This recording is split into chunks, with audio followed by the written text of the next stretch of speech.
All right, so last night I was watching the Warriors Heat game. I usually watch every Warrior game. I watch it on the local telecast because I live in the Bay Area. And I was scrolling back and forth because the Nets were playing the Grizzlies on ESPN. So while I was watching the Nets game, I was getting text messages that there was an altercation between Spoelstra and Jimmy Butler on the bench. I missed it. Later on, the videos went viral, and I caught them on Twitter, Instagram. Spoelstra and Jimmy going back and forth. There were some fighting words that were exchanged. Udonis Haslem, we know Haslem is like a player coach for the Heat. He kind of embodies the Heat culture, and he's there to get everybody on the same page and get everybody aligned with what Pat Riley and Spoelstra want the Heat to be on. So ESPN's First Take, Stephen A., Brian Windhorst, they're going to talk about it. I'm going to let the clip play. Let's see what they say. Wondering where the dinner plans were tonight after the game. It's pretty clear. Like, we have a very competitive, gnarly group, and we're getting our asses kicked. And it's two straight games. We were not playing to the level that we wanted to play. And I would say virtually every single person in that huddle was pretty animated about our disappointment in how we were playing. And before they go on, I'm just going to say it's not really a surprise that this took place. When you're dealing with a cat like Jimmy Butler's ultra competitive. The Miami Heat culture is a culture that pride themselves on being ultra competitive. So it's natural that people are going to butt heads. And at the end of the day, they all want what's best for the team, which is winning. But it's a struggle when you have Jimmy Butler because although Jimmy Butler is the ultimate competitor and the ultimate winner, he doesn't have the skill or the talent level to really be the best player on a championship winning team. Like, when was the last time Jimmy Butler was the best player on his roster in terms of pure talent? Jimmy Butler is not more talented than Andrew Wiggins. I know that comes as a surprise to some people, but he's not more talented from a talent level. He's not more talented than Andrew Wiggins. He's not more talented than Cat. He's definitely not more talented than Cat. He's not more talented than Joel Embiid. He's not more talented than Ben Simmons. When Ben Simmons is in his right mind, we're talking about pure talent. He's not more talented than Ben Simmons. He's not more talented than Bam Adebayo. He's not the most talented player on his team. He's never really the most talented player. And because of that, you have a guy who doesn't necessarily have the tools in his game to lead the team, but he has the right mindset to lead the team. He has the right attitude to lead the team. And it rubs dudes the wrong way sometimes. It rubs dudes the wrong way when they have a guy who isn't necessarily that guy. When you're in practice and you're playing versus Jimmy Butler, you don't feel like you're playing against like one of the top talents in the NBA. Like, he's a really good player, but these guys aren't looking at Jimmy Butler like, whoa, he just does incredible things with the basketball that we just, whoa. Like, they're not in awe of Jimmy Butler when they're playing with Jimmy Butler. They're in awe of his work ethic. They're in awe of his leadership skills, but Jimmy Butler is a tough cat to get along with. So I believe that he got a little bit out of line, and Udonis Haslem had to set him straight. And Coach Spoelstra, he's one of the top 5 coaches in the NBA without a doubt. Probably a top 3 coach. It's hard to really name a coach that's better than Spoelstra. And Pat Riley is one of the best GMs in the NBA and the whole association. So the Heat are going to be fine. They're going to bounce back. But the frustrations are growing because they're losing games to teams that they shouldn't be losing to. And it's because they don't necessarily have the talent. Every time the Heat step on the court, there's a more talented player on the other team. The most talented player on the court is never on Miami because Jimmy Butler is not. There's no team that they're going to play in the Eastern Conference playoffs that has a player, their best player is less talented than Jimmy Butler. Every team they play, if it's the Cavs with Garland, if it's the Celtics with Tatum and Brown, if you're playing the Nets, if you're playing the Sixers, the Bucks, any team that they face, they're going to have the most talented player on the floor. All right, Wendy back here with us. Wendy, you saw that Heat scuffle. Big deal? You know, Stephen A. and I used to have the same discussion. It's a fairly big deal just because it's not a big deal because these are cats that will get over it. These aren't cats that are super emotional that will hold a grudge or whatever. But it's a big deal because the reason why they're frustrated is because they're starting to feel it, you know? They're starting to feel it. They're the number 1 seed or whatever, but that's just regular season. And they know, these are guys who've been there before. They know when the playoffs come around, you can't get away with this shit. So it's kind of a big deal because they know what they're heading into. Discussion We're going to go to Prime 112 after the game down in Miami, Stephen A., or Prime Italian? I was always a Prime Italian guy. Stephen A. always wanted to go across the street. I could write a novella about what Prime went down 112. in this. Yo, Stephen A. Smith, Stephen A. Smith must be so salty because I remember there was a segment on ESPN where Stephen A. wrote his 5 things that he wanted to see for the NBA season. This was the year that the NBA went into the bubble. Stephen A. Wrote down the 5 things he wanted to see the most. And number 1 on that list was a Heat-Lakers finals. He wanted to see the Heat and the Lakers in the finals so he could go to LA and Miami. Stephen A. acts like he got hella hoes in both cities, like he be super turned up. But he wanted to go to both cities, and he ended up getting that finals. It's crazy because Stephen A. always gets shit wrong, but he kind of predicted that. It wasn't a prediction. It was more like wishful thinking, but he got what he said he wanted, but it just happened to be in the bubble, so he struck out. I always found that funny. In this huddle last night, it was amazing. Okay, so we got 4 losses in 7 games. They just lost to the 76ers without Harden and Embiid, so they're already in a bad mood. Now they're giving up a huge run in the third quarter of this game. They've already heard that Kyrie is going to get cleared to play, so it's not going good. They're going to lose to the Warriors without Clay. So they're going to lose in the first round. If they play the Nets in the first round, they're getting smacked. If they play the Nets in the first round, they are not winning that series. If Kyrie's available for home games, which that's what they're saying now, they are definitely getting smacked. If he can only play road games, they still might get smacked. Draymond, and Steph.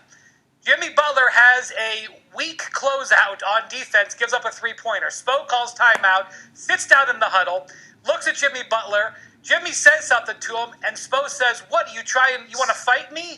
That triggers Udonis Haslem, who's always going to have Eric Spoelstra's back, and he threatens to kick Jimmy Butler's behind. Now listen, over the last... And that's what Udonis Haslem is there to do. That's what he gets paid to do. So he knew that it was his time to step in.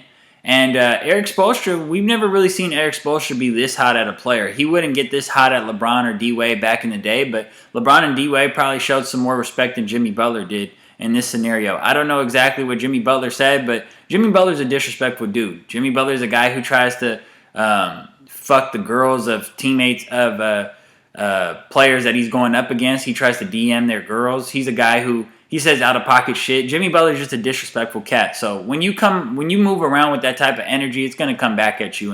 And Jimmy Butler definitely didn't want no smoke with Haslem. That's for damn sure. Last 19 years, Udonis Haslem has threatened hundreds of people to kick their behind. There are clubs in Miami that the way you get on the list is by Udonis Haslem having to offer to kick your butt. I believe it. So you got Haslem and Jimmy Butler trying to now be separated. Then Kyle Lowry, who's seen a lot of stuff in his career and knows that this is just March and none of this really matters until April, May, June, he says, "I'm out of here." Spoelstra realizes this is actually a great moment that he could fire up his team because he hates the way how lazy that they're being on defense. So he extends it, smashes down a clipboard, and goes to confront Butler about it. But I know... Yeah, he threw the clipboard at Jimmy Butler. That was hilarious.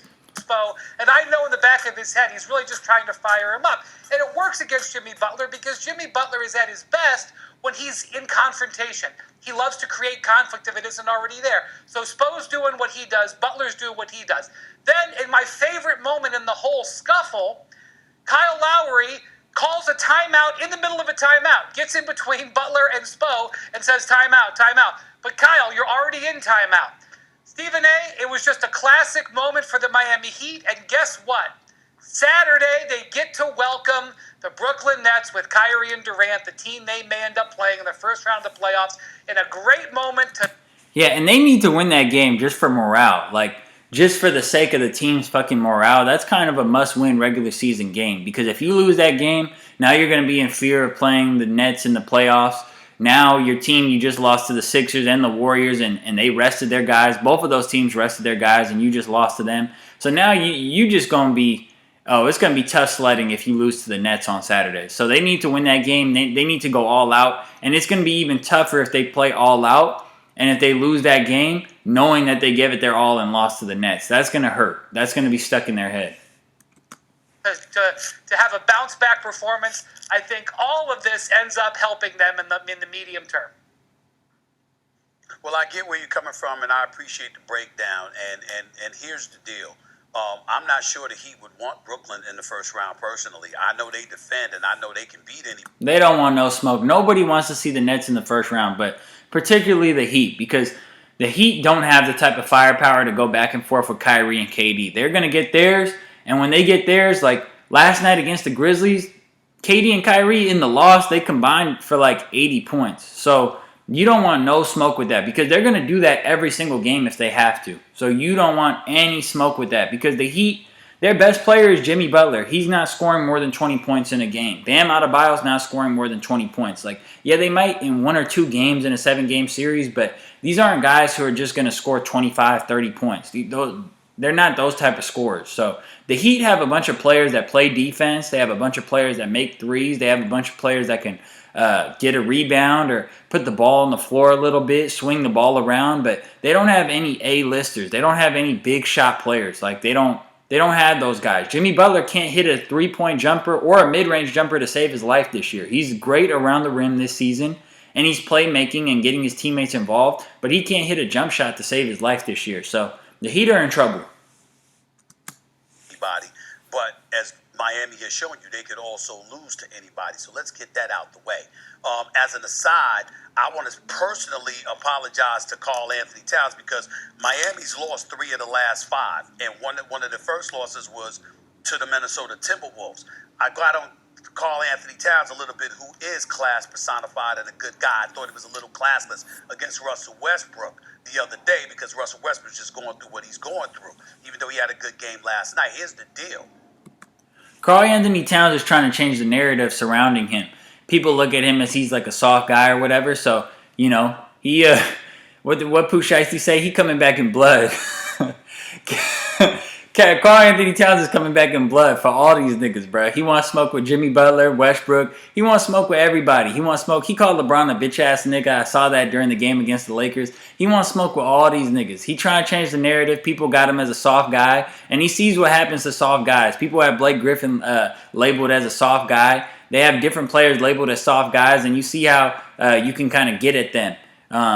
Limit a player. Once the player kind of has that reputation, it kind of sticks with him, and the player starts to embody it a little bit, where it's tough for them to get out of that shell. But Cat is changing the narrative. Kudos to him. Karl Anthony Towns doing that to everybody right now. I'm watching Karl Anthony Towns, and it don't matter who he's going against. And he's backing it up with his game. Now, he did kind of slow down after he got in Jay Crowder's face. He did kind of slow down last night against the Suns. They lost to the Suns. They were -1 at home. That hurt because I did take the Wolves, but they'll bounce back from that. The Wolves have been a great team post All-Star break. He's in Cat's face letting them know he's here. So, okay, I hear where you coming from. I see that it's working for you. The hell with what Stephen A. had to say. You were right, Karl Anthony Towns. Now let me get...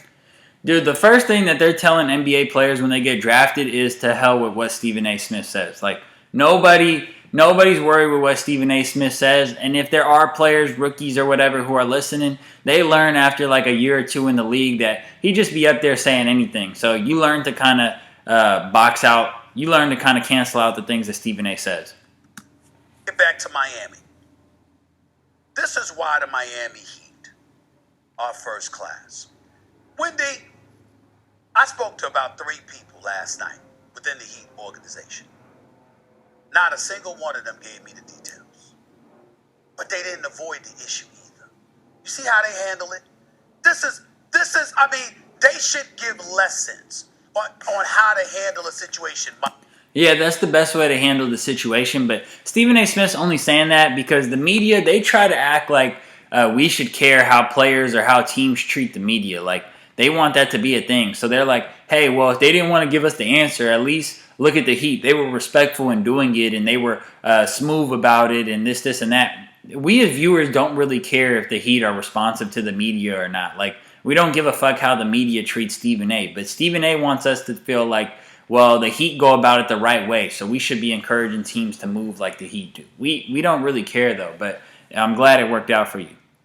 Molly, Wendy knows exactly what I'm talking about. Eric Spoelstra didn't duck the question. Eric Spoelstra didn't duck the issue.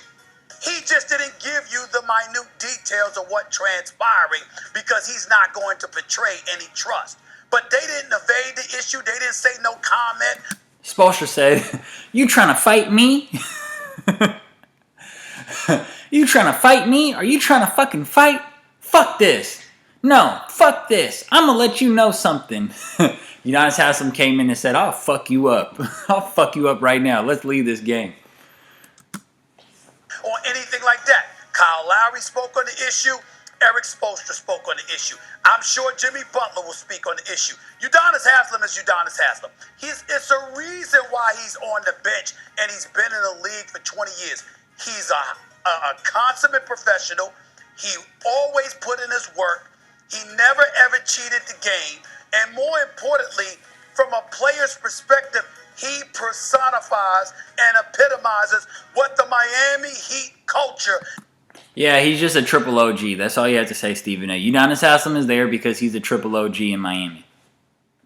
Is all about what it's supposed to be about, what it will continue to be about long after Jimmy Butler or anybody else is gone. And I'm not... Stephen A. just trying to make sure he good on them lists for those clubs in Miami that Wendy was talking about. Stephen A. just want to make sure he could get into those spots. That's why he's showing Haslem so much love. Saying that to throw any shade on Jimmy Butler, because as far as I'm concerned, it was a bit overblown, to be quite honest with you. We all know what a rough rider Jimmy Butler is. We also know he's an acquired taste. There might not have... No, I actually think that it wasn't too overblown. You know, sometimes the media does take stories like this and overblow them. A lot of the times they do actually, but I didn't think this was overblown because I think the frustration is mounting because this team knows that they're in trouble. They don't have the stars to compete with the top teams in the Eastern Conference. The Eastern Conference is loaded this year. Been any reason to act that way, but it's Spoelstra and it's Haslem and it's worked for them all of these years. So why the hell should they deviate from that when their culture is one of the greatest cultures in the history of the sport? We Facts. all know that, and I just applauded them. Their culture is what taught LeBron James how to win. LeBron James didn't know how to win in the NBA till he got to Miami. LeBron James going to Miami, that was like college for LeBron. Like, when LeBron went to Miami, that was his 4 years of college. He was there for exactly 4 years. That was his 4 years of college because guys like LeBron and Kobe, they didn't go to North Carolina like Jordan did. Jordan going to North Carolina gave him a big edge. Like, he came into the NBA knowing how to play basketball, and then he got Phil Jackson. So, like, Jordan is the best player of all time, but a big part of it is because he went to college and learned how to play the right way, and then he got Phil Jackson and learned how to play the right way even more so. Because nobody ran from the issue. They just didn't give us the minute details. The professionalism that they bring to the table is just something to admire and behold. Having said all of that, the bottom line is this. The Miami Heat are good enough to go to the finals and bad enough to get their asses bounced in the first round. Yeah, they can lose to anybody because they don't really have the firepower like that. That's why I took the Warriors plus 10. I took the Warriors plus 10 yesterday heading into Miami because the Warriors cover versus everybody when they don't have their guys. They covered at Denver when they rested their star players. They covered. They actually won and covered outright in San Antonio versus the Spurs, and they won and covered versus, they were favorites, but they won and covered in Detroit earlier in the year. So whenever they don't have their guys, when it's just Jordan Poole and the scrubs, Steve Kerr gets them to buy into the system, play the Warrior brand of basketball, and they win. So they won the game yesterday in Miami. I wouldn't have guessed that they were going to win the game, but I knew that they would cover because 10 points is just too much for a Miami team at this point. Miami shouldn't be favored by 10 points against anybody right now because they don't have the star power to really wipe you out like that. You don't know what you're going to get from them. And so because of that, the fervor that Eric Spoelstra exhibited, Wendy, is also tinged with nervousness because he knows we can go to the finals or we could go home in the first round. Yeah, Miami's not going to no damn finals. Miami will lose to the Celtics in a 7-game series. Miami would lose to the Nets in a 7-game series. Miami would lose to the Bucks in a 7-game series. I had the Bucks beating them last year. I took the Bucks in every single game in that series. I believe it went 5 games. I think the Heat won game 1. It went 4 or 5 games, but I took the Bucks every single game. So I went 4-0 or 4-1 in that game, in that series. The Heat would lose to pretty much anybody in a 7-game series in the East, except for like if they can get the Hawks or the Hornets or the Raptors, then they can compete with them. They could probably compete with Cleveland, just because it's Cleveland's first go around. And they could compete well. They match up well with the Sixers. I would love to see a Heat-Sixers playoff series. That would be really nice because we get to see Eric Spoelstra, who I view as a great coach, versus Doc Rivers, who I view as a horrible coach. And then we see a team that has star players that aren't known for having a high work ethic, like Joel Embiid and James Harden, versus guys in the Miami Heat roster who all they do is work hard. They're not really talented guys, or they're not known as super talented guys. Guys like Duncan Robinson, who played D3 basketball, but they're all grinders. So that would be the series that I would want to see. But yeah, there's some trouble in Miami. I think the pressure's mounting up. They know what time it is. They know the playoffs are right around the corner. And that game on Saturday against the Nets, they're going to really need to win that game. That's going to be a big game for their morale. But we'll see how it goes. Thanks for watching.